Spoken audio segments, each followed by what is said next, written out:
रामपुर के माहौल क्या है? रामपुर का माहौल तो डर में है, सही पूछिए तो। एक तो भाजपा प्रशासन का डर दिखा रही है बहुत ज़्यादा। दूसरी तरफ मंत्री जी को आज तक 40-45 साल हो गए चुनते हुए, तो उन्होंने आज तक कुछ किया नहीं है। समझ रहे हो?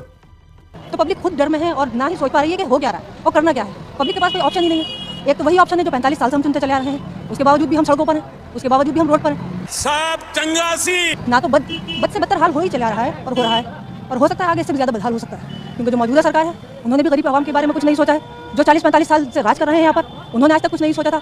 तू समझा? हाँ। कांग्रेस यहाँ पर सरकार बना चुकी थी, कांग्रेस की सरकार रही, उन्होंने आज तक गरीब आवाम के बारे में नहीं सोचा। अब यहाँ पर जो है एक नौजवान क़यादत की ज़रूरत है, एक आम इंसान की ज़रूरत है, जो आम इंसान का दर्द समझ सके, जो आम इंसान को सुविधाएं दे सके। शाबाश बेटा।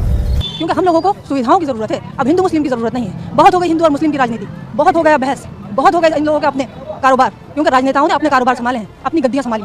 हमारा कोई फायदा नहीं हुआ है आज तक इन चुनावों में, हम आज तक तो पिसते ही चले आए। अरे बाप रे, ये तो धोती खोल रहा है। आप सियासत में इंटरेस्ट भी रखती हैं? नहीं, मैं सियासत में इंटरेस्ट नहीं रखती, और आप लेकिन मैं सोचती हूँ कि सियासत में इंटरेस्ट रखना और ना रखना एक अलग चीज़ है। लेकिन ऑप्शन ही नहीं मिल रहा ना? ऑप्शन है ही नहीं। ऑप्शन हो तो क्या, ये लोग चाहते भी नहीं। मैं नहीं मानता।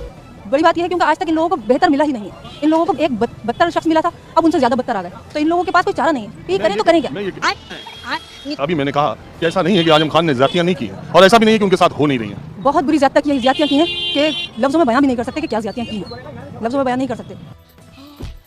जो घर तोड़े गए थे, जो हालत यहाँ पर हुई थी, वो आपसे और मुझसे छुपी हुई नहीं है, पूरे आवाम से, पूरे रामपुर से छुपी हुई नहीं। सभी जानते हैं कि क्या हुआ था, और सभी जानते हैं आज किस चीज़ का फल भुगता जा रहा है, आज किस चीज़ की सज़ा मिल रही है। हर इंसान को पता है कि गरीबों की हाय में है, हर इंसान को पता है कि गरीबों को बदहाल जो किया था, तो आज वो नौबत पर खुद आ गए। और अभी तो रुको।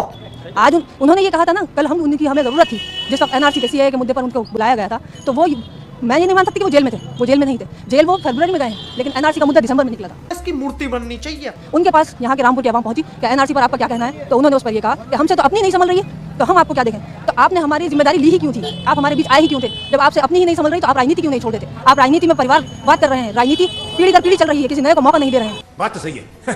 क्या बढ़िया था गुरु।